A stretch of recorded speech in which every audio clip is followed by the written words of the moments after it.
ಕೊಡಬೇಕು. 40% ಕಮಿಷನ್ ತಗೋತಾರೆ ಅಂತ ಕರೆದವರು ಯಾರು? ಕೆಪ್ಪಣ್ಣ. ನಾನ್ ಕರೆದಿದ್ದ ಲೀಡರ್ ಕಾರ್ಪೊರೇಷನ್ ಆಗಿ Keppanna chairman of the state contractors association. It is he called his government as a 40% government. ಅವರು ಡಿಮ್ಯಾಂಡ್ ಮಾಡಿದ್ರು ಪುರುಷನೇ ಕೂಲಿ ಮಾಡಿಸಿ ಅಂತ. ನಾವು ಪ್ರೂವ್ ಮಾಡ್ತೀವಿ ನಮ್ಮ ಅಧಿವೇಶನ ಅಂತ. ಮಾಡಲಿಲ್ಲ. ನಾವು ಕೇಳಿದ್ರು, ಮಾಡಲಿಲ್ಲ. ಅದಕ್ಕೆ ನಾನು ಈ ಸಾರಿ 40% ಕಮಿಷನ್ ಅದಕ್ಕೆ ಒಂದು ಆಯೋಗ ರಚನೆ ಮಾಡಿದ್ವಿ, ಕಮಿಷನ್ ಆಯೋಗ ಮಾಡಿದ್ದೀವಿ. ಆಮೇಲೆ ಈ ಕೊರೋನಾ ಸಂದರ್ಭದಲ್ಲಿ ಔಷಧಿ ಪರ್ಚೇಸ್ ಮಾಡಿದಾಗ ಭ್ರಷ್ಟಾಚಾರ ನಡೀತಲ್ಲ, ಅದರ ಬಗ್ಗೆಯೂ ಕೂಡ ಒಂದು ಕಮಿಷನ್ ಮಾಡಿದ್ದೀವಿ.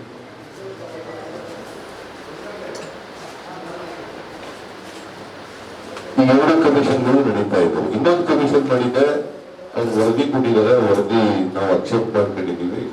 ಅಕ್ಸೆಪ್ಟ್ ಮಾಡಿ ಅದು ಸಬ್ ಇನ್ಸ್ಪೆಕ್ಟರ್ ರಿಕ್ರೂಟ್ಮೆಂಟ್ ಅದನ್ನು ಕೂಡ ಮಾಡಿದ್ದೀವಿ. ನಾವು ಎಲ್ಲ ತನಿಖೆಗಳು ಮಾಡಿಸಲಿಕ್ಕೆ ಮುನ್ಸಿಪಲ್ ಕಮಿಷನ್ಗಳನ್ನ ಮಾಡಿದ್ದೀವಿ. ನಾವು ಯಾವತ್ತೂ ಕೂಡ ನಾನು ಭ್ರಷ್ಟಾಚಾರ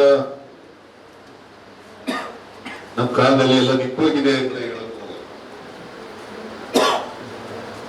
ಎಲ್ಲ ನಿಂತೋಗ್ಬಿಟ್ಟಿದೆ ಅಂತ ಹೇಳಕ್ ಹೋಗಲ್ಲ. ಅದು ಈ ಸಮಾಜಕ್ಕೆ ಎತ್ತಿರ್ತಕ್ಕಂಥ ರೋಗ ಅಂತ ನಾನು ಅನ್ಕೊಂಡಿದ್ದೀನಿ. ಅದನ್ನ ಕಡಿಮೆ ಮಾಡಲಿಕ್ಕೆ ಪ್ರಾಮಾಣಿಕವಾದಂತ ಪ್ರಯತ್ನ ಮಾಡ್ತೀವಿ.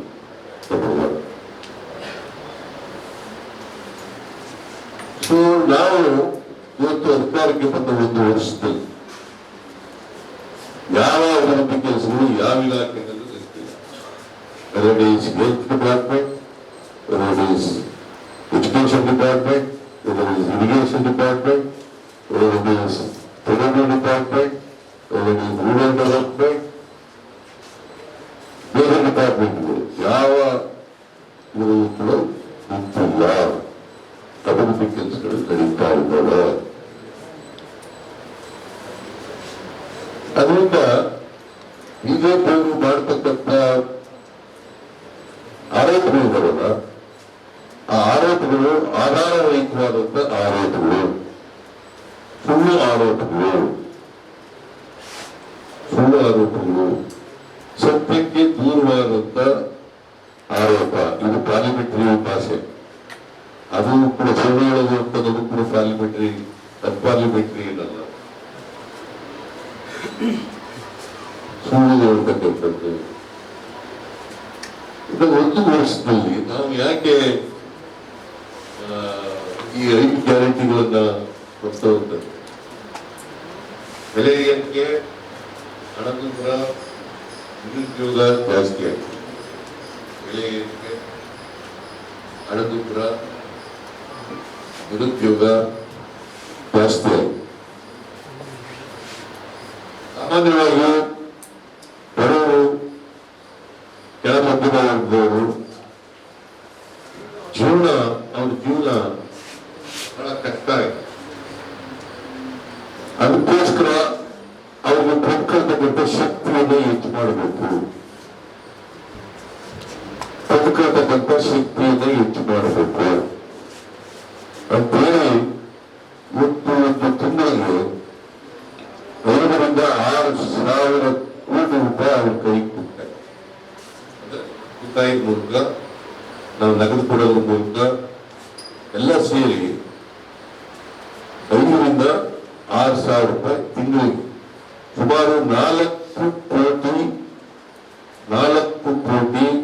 60 ಲಕ್ಷ. ಕರ್ನಾಟಕದಲ್ಲಿ 7 ಕೋಟಿ ಜನ ಇದ್ದಾರೆ. 4 ಕೋಟಿ 60 ಲಕ್ಷ ಜನರಿಗೆ ನಾವು ಪ್ರತಿ ಈಗ 4ರಿಂದ ಅಲ್ಲ 5ರಿಂದ 6,000 ರೂಪಾಯಿಗಳು ವರ್ಷಕ್ಕೆ ಸುಮಾರು 60,000 ಹೆಚ್ಚು ಹಣವನ್ನ ಪ್ರತಿ ಕುಟುಂಬಕ್ಕೆ ಕೊಡ್ತಾ ಇದೆ. ಇದರಿಂದ ಕೊಂಡ್ಕೊಳ್ತಕ್ಕಂಥ ಶಕ್ತಿ ಜಾಸ್ತಿ. ನಾನು ಅರಸೀಕೆರೆಯಲ್ಲಿ ಭಾಷಣ ಮಾಡ್ತಾ ಇದ್ದೀನಿ. ಒಬ್ಬ ಹೆಣ್ಮಗಳು ಸುಮಾರು 40 ವರ್ಷ ಇರಬೇಕು. ಆ ಹೆಣ್ಮಗಳು ನಾನು ಮೇಲ್ಗಡೆಯಿಂದ ನೋಡಿದೆ, ಕೆಳಗಡೆ ಭಾಷಣ ಎಲ್ಲ ಮುಗಿಸಿ ಕೆಳಗಡೆ ಬಂದಾಗ ಹೆಣ್ಣ ಹತ್ರ ಹೋಗುವ, ನೀವು ಯಾಕಂದ್ರೆ ಹೂನಾರ ಇಟ್ಕೊಂಡಿದ್ಯಾ, ಯಾರಿಗ ಹಾಕ್ಬೇಕು ಅಂತ ಇಟ್ಕೊಂಡಿದ್ವಿ, ನಿಮ್ಗೆ ಹಾಕಕ್ಕೆ ಇಟ್ಕೊಂಡಿದ್ದೀನಿ ಸರ್. ಆಮೇಲೆ ಏನು ವಿಶೇಷ ಏನು ಅಂತ ಕೇಳಿದೆ. ಇಲ್ಲ, ನಾನು ನೀವು ಶಕ್ತಿ ಯೋಜನೆ ಜಾರಿಗೆ ತಂದಿದೆ, ಅನೇಕ ಭಾಗಗಳಲ್ಲಿ ಟಿಕೆಟ್ ಇಲ್ಲದೆ ಪ್ರಯಾಣ ಮಾಡಿದ್ದೀನಿ, ದೇವಸ್ಥಾನಗಳಿಗೆ ಹೋಗಿದ್ದೀನಿ, ಪ್ರೇಕ್ಷಣೀಯ ಸ್ಥಳಗಳಿಗೆ ಹೋಗಿದ್ದೀನಿ, ಪ್ರೊವಿಷನ್ ಸೆಂಟರ್ಗಳಿಗೆ ಹೋಗಿದ್ದೀನಿ, ತವ್ರ ಮನೆಗಳಿಗೆ ಹೋಗಿದ್ದೀನಿ, ಸ್ನೇಹಿತರ ಮನೆಗೆ ಹೋಗಿ ಅಲ್ಲೆಲ್ಲ ಕೊಡದೇನೆ ಟಿಕೆಟ್ ತಗೊಂಡಿದ್ನಲ್ಲ, ಆ ಟಿಕೆಟ್ಗಳನ್ನೆಲ್ಲ ಸಂಗ್ರಹ ಮಾಡಿ ಅದರಲ್ಲೇ ಒಂದು ಹೂನಾರ ಕಟ್ಟಿದ್ದೀನಿ ಅಂತ. ಅರಸೀಕೆರೆಯಲ್ಲಿ ಒಬ್ಬ ಹೆಣ್ಣು ಮಕ್ಕಳು ಟಿಕೆಟ್ ತಗೊಂಡಿದ್ರಲ್ಲ, ಅವ್ರು ಎಲ್ಲ ಕಡೆ ಹೋಗಿದ್ದ ಕಡೆ ಎಲ್ಲ ಟಿಕೆಟ್ ತಗೊಂಡಿದ್ರಲ್ಲ, ಆ ಟಿಕೆಟ್ಗಳನ್ನೆಲ್ಲ ಸಂಗ್ರಹ ಮಾಡಿ ಆ ಟಿಕೆಟ್ಗಳಿಂದ ಒಂದು ಹೂನಾರ ಮಾಡಿ ಆ ಹೂನಾರ ನಂಗಾಗ್ತದೆ. ಇದಕ್ಕಿಂತ ತೃಪ್ತಿ ಇನ್ನೊಂದು ಇದೆಯಾ? ಇದಕ್ಕಿಂತ ಸಮಾಧಾನ ಕೊಡ್ತಕ್ಕಂಥದ್ದು ಇನ್ನೊಂದು ಇದೆಯಾ?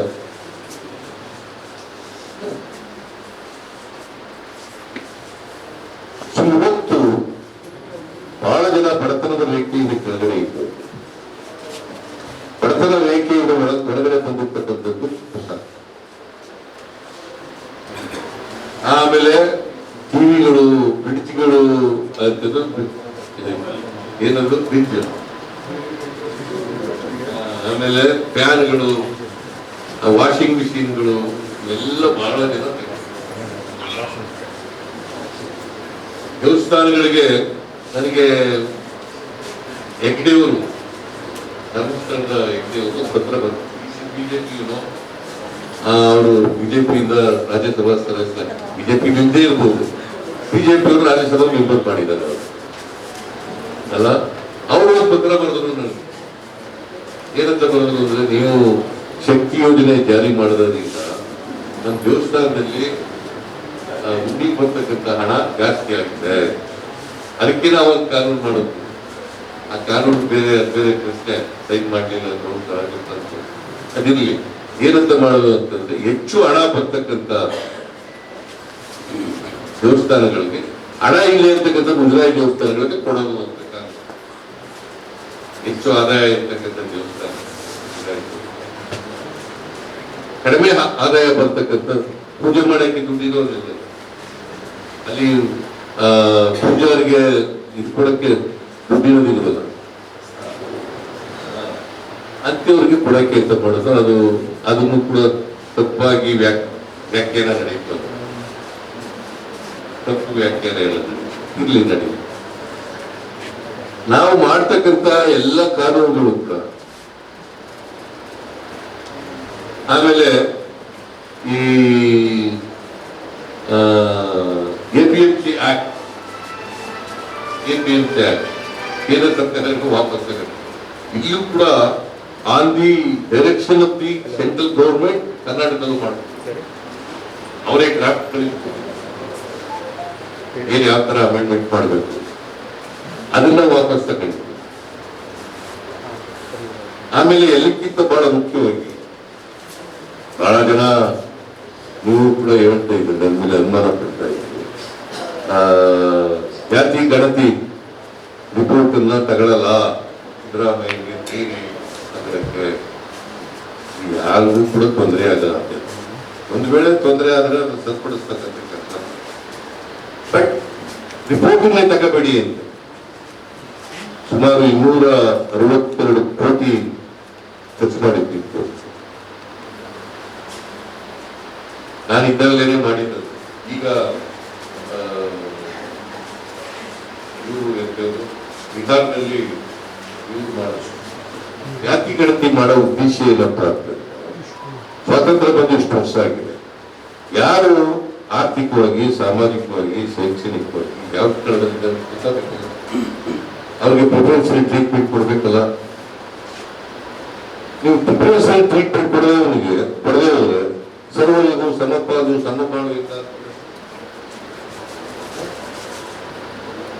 don't give it some economically and socially, educationally backward in preferential treatment ಇಲ್ಲದೆ ಹೋದ್ರೆ ಸಮಾಧಾನ ಮಾಡೋದು ಹೆಂಗೆ?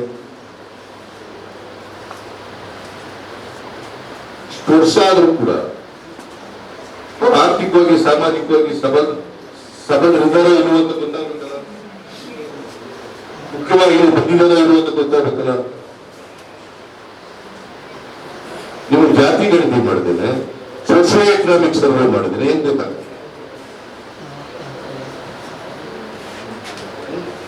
ಏನ್ ಗೊತ್ತಾಗುತ್ತೆ? ಪ್ರತಿ ಜಾತಿ ಅವ್ರಿಗೆ ಸೋಶಿಯೋ ಎಕನಾಮಿಕ್ ಸರ್ವೆ ಮಾಡಬೇಕ್ರೆ, ಜಾತಿ ಗಣತಿ ಮಾಡಬೇಕ್ರೆ ಹೇಗೆ ಗೊತ್ತಾಗುತ್ತೆ? ಮತ್ತೆ how to treat them preferentially, economically ಅವ್ರಿಗೆ ಪ್ರಿಫರೆನ್ಸಿಯಲ್ ಟ್ರೀಟ್ಮೆಂಟ್ ಮಾಡೋದಕ್ಕೆ ಅದಕ್ಕೋಸ್ಕರ ಇರಲೇಬೇಕು ಅಂತೇಳಿ ನಾನು ಹಿಂದೆ ಚೀಫ್ ಮಿನಿಸ್ಟರ್ ಇದ್ದಾಗಲೇ ಪರ್ಮನೆಂಟ್ ಬ್ಯಾಕ್ವರ್ಡ್ ಕ್ಲಾಸ್ ಕಮಿಷನ್ ಅವ್ರಿಗೆ ವಹಿಸಿದ್ದೆ. ಅದು ಇವ್ರ ಕಾಲದಲ್ಲಿ ಬಂದಾಗ ರಿಪೋರ್ಟ್ ತಯಾರಾಯಿತು.